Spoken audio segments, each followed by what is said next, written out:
Cripes. I hate my job sometimes. I don't like beating a dead horse any more than you do, but for those of you uninitiated, me and magical girls, we don't get along. Unfortunately, being an anime reviewer means our orbits are going to cross every once in a while. Not unlike Melancholia. Now that might come off as a bit harsh, and if I'm being honest, this isn't the worst magical girl anime I've ever seen, but still, this is just...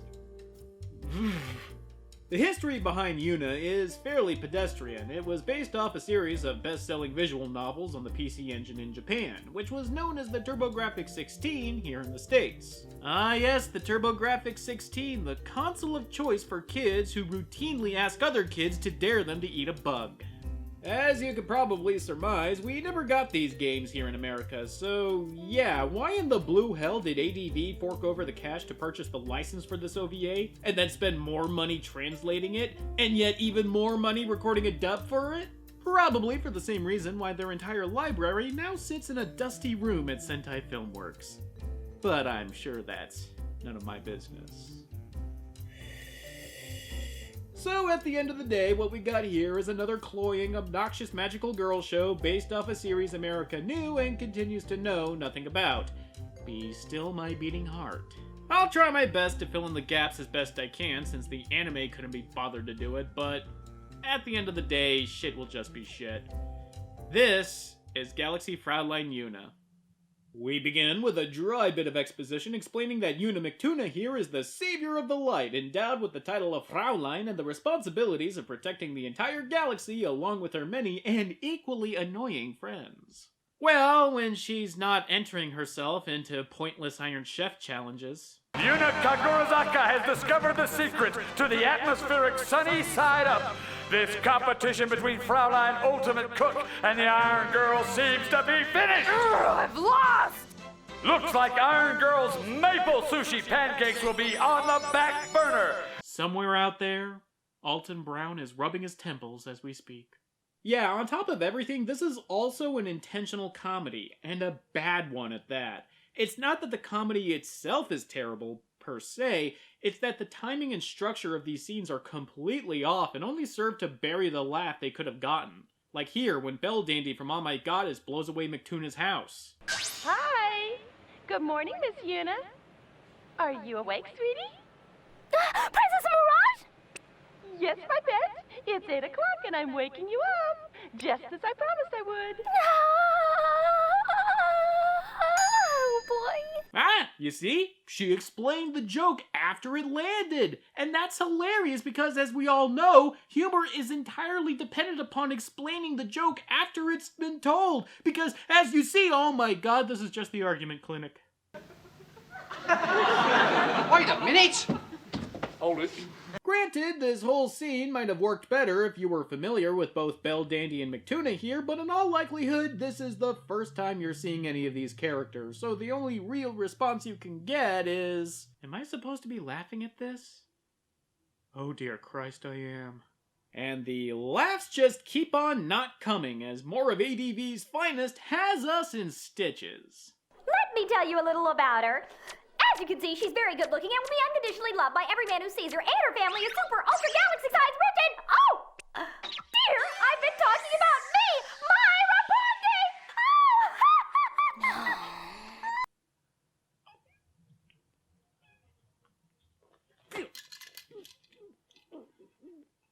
Still, all this excitement has to come from somewhere, and it's most likely from the fact that the anime pulls from the oldest anime trope in the bag, the transfer student. And it looks like somebody here is just absolutely smitten by the image of loveliness before her. I fell in love with you, Yuna. Fell in love with me? Oh, Misaki, we're both girls! It doesn't matter. Where love exists, the differences of sex, time, age, and race are not barriers. Try telling that one to the judge. Sounds like you got into some trouble while you were gone, Suave. Well, let's just say I'm going to keep west of the Mississippi for a bit. Oh, that reminds me. Don't think that I'm going to overlook the fact that you rented out my room to this meathead here. What? I thought you two would get along. He's scaring my dates. the last thing a vivacious beauty wants to see at the moment of truth is this warthog grunting in her face. I thought she was in trouble.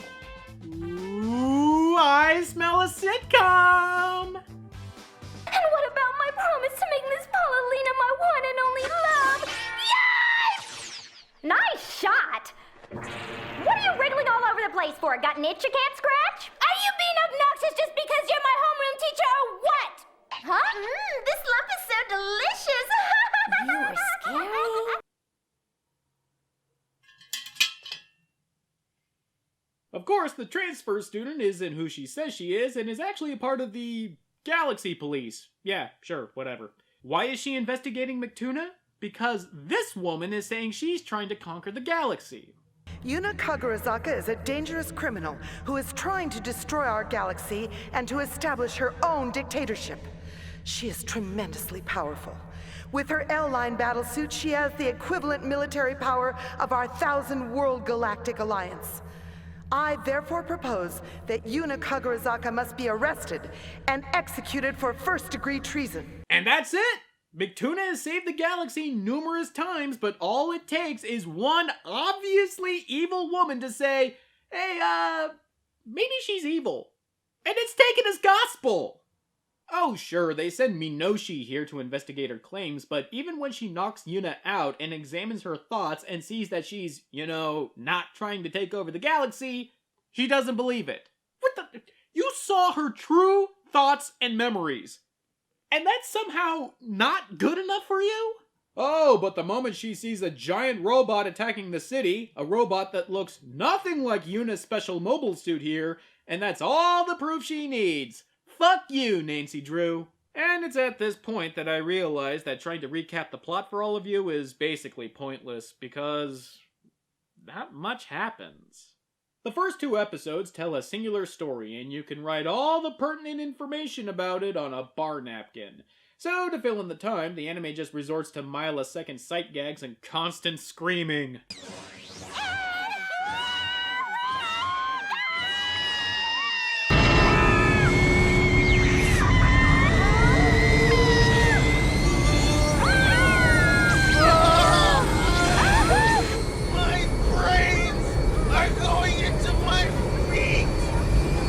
In fact, they are so aware of how breathlessly, ceaselessly, and most of all, obnoxiously fast they're being, that they have a character whose entire joke is that she's slow. Hey, Yuna!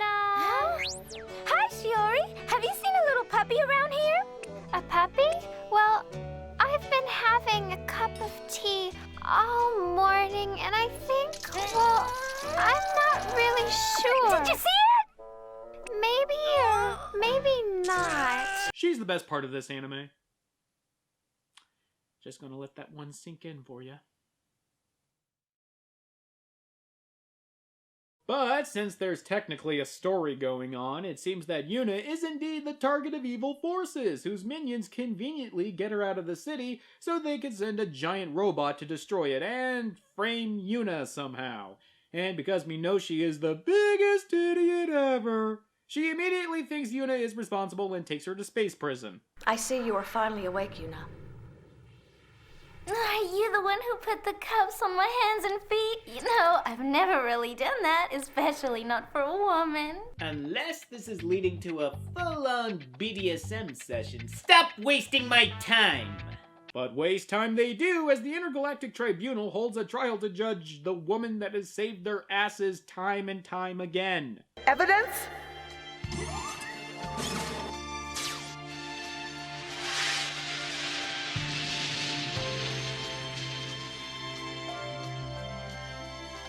But that's not... Irrefutable evidence, is it not? Indeed. How is that irrefutable? That looks nothing like McTuna's robot! It's not even the same color! I keep harping on this plot point, but I just can't get over how everyone in this goddamn anime are the stupidest fucking assholes imaginable. Look, I know comedy is often built upon characters being unreasonably and unrealistically dumb, but to build an entire story about people being so willfully dense that they ignore everything a character did just so we can have this weak as a baby plot about McTuna here getting jettisoned into outer fucking space is infuriating! Especially when Minoshi turns face and realizes what she has just done. How? By doing her job backwards! She prosecutes McTuna, then goes around and collects corroborating evidence of her innocence by asking literally everyone in town where she was when the attack happened. And guess what? She wasn't piloting the robot! This entire plot could have ended by now if Minoshi just did her goddamn job correctly, for fuck's sake! Doesn't anyone notice this? I feel like I'm taking crazy pills! So she attempts to rescue McTuna, but it all goes sideways. I'm sorry, Yuna. I helped get you into this mess, and I'll get you out of it, even if it costs me my life. No, Miss Hucky.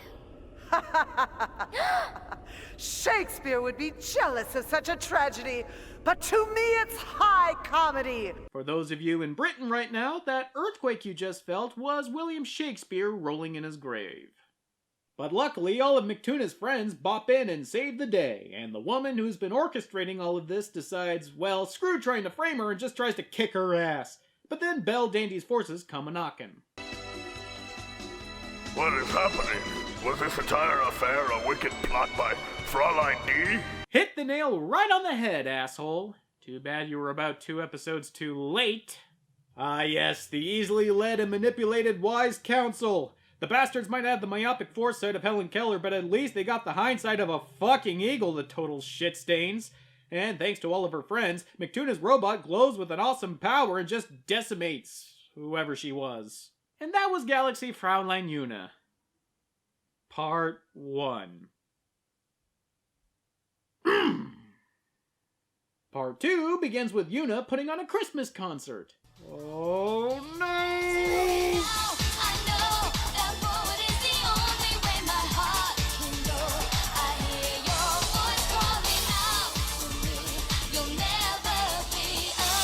Oh, how I wish the song they actually sing was half as good.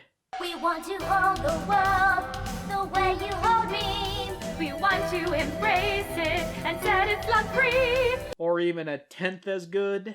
While the first 2 episodes were supposed to be lighthearted comedies, the last 3 episodes, yes, I said 3, are where the anime basically dumps all the feels on you and expects everyone in the audience to be enraptured by the drama. But once again, since the entire cast of characters don't really get an introduction, let alone massaged into the story in a believable and natural way, the drama just comes off as painfully forced. The 3-act story centers around the robot Magus sisters here deciding that McTuna has to be eliminated, and so they send the youngest to wreak some havoc. Honestly, this is a transparent way to get all the characters to have some screen time, and if you were a fan of the games, I suppose this is your absolute jam. But all I'm taking away is the fact that all these girls are dressed laughably ridiculous. I swear one of them is wearing a goddamn eye shade like she was an accountant in the 30s. Well, either that or she's a professional poker player. Or Hunter S. Thompson. Seems that the wee sister Magus has a touch of the Tetsuos and is making some noise. That is, until Queen Slowpoke comes in and bitch slaps her from here to the stratosphere. I've had it with you! Oh no!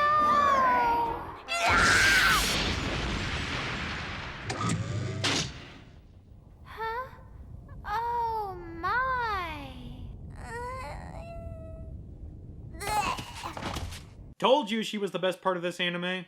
Of course, taking a blast like that would put anyone on their ass, and all the wee sister can do is just bawl her eyes out and cause a maelstrom.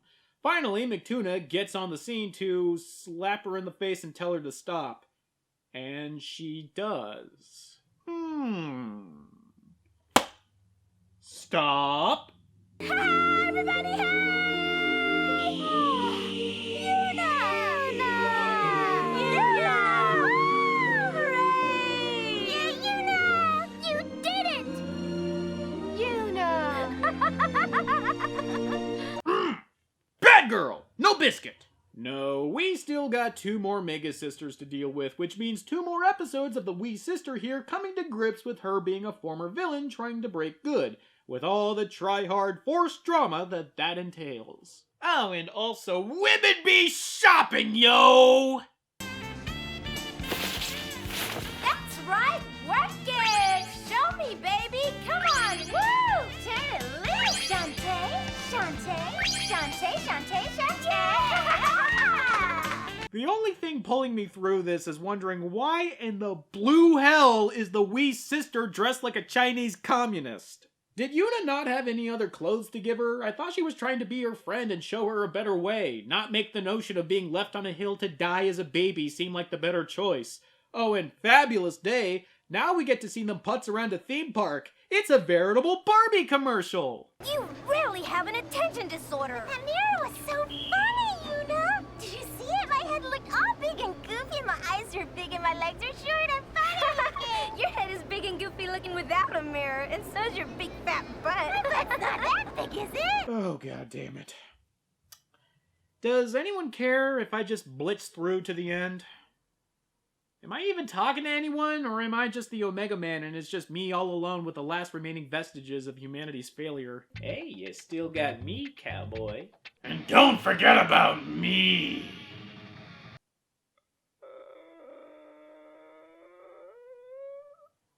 Well, it doesn't take long for the wee sister's past to come creeping up on the present in the form of one of her older sisters, who tries to force her back to compliance while simultaneously taking over a planet-destroying cannon belonging to the Galaxy Police. What in the world can stop this mad woman from destroying the entire world? They use a gun. They just shoot her a bunch of times, and she goes down because they use a gun. Well, not for long at least, but as we all know, when a gun doesn't work... use more gun.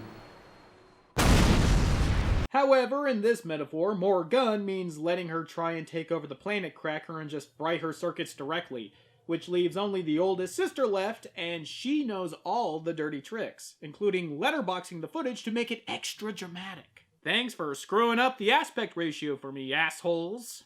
Goodbye, sister.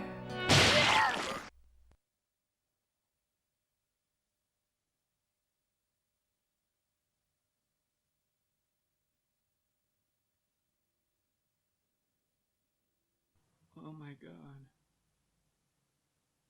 Mountain Dew has a new flavor out!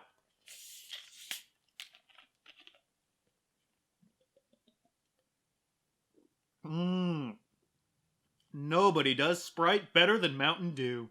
Oh, and the older sister just killed her little sister and Cosmic Tuna here to use the pain of loss and blow her away before all 3 sisters' power cores join forces to power a Lovecraftian nightmare that forces McTuna to kill off what remains of the wee sister in a final burst of light. You know, no biggie. And the anime ends with McTuna crying as she's cradling the wee one's power orb. And then plays us off with what sounds like Sister Christian.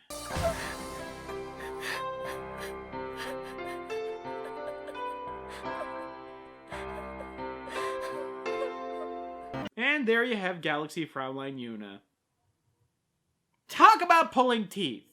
There's only so many times you can say this is an annoying waste of time without running over the same old ground, but in all honesty, Galaxy Fraulein Yuna doesn't have much of an identity outside of being an annoying waste of time. There just isn't enough plot for anyone looking for a good story, but on the other hand, why the hell would anyone look at Galaxy Fraulein Yuna for a good story is beyond me. And yet on the other hand, I don't think having a plot stronger than 2-ply is asking too much. True, there are a slight handful of weird moments, and I dare say there was a bit or two where it was being so stupid it managed to get a pity chuckle out of me, but that does not make a good anime. Or hell, even a bearable anime. If I'm being generous, then I'll say that if you were a fan of the video games, then I suspect this will scratch your itch. Otherwise, even for the genre, there are much better choices for your magical girl show. As for me, I need a palate cleanser. Something gritty, something ugly, something decidedly not pretty. And you know what? I think I may have found what I needed. Till next time.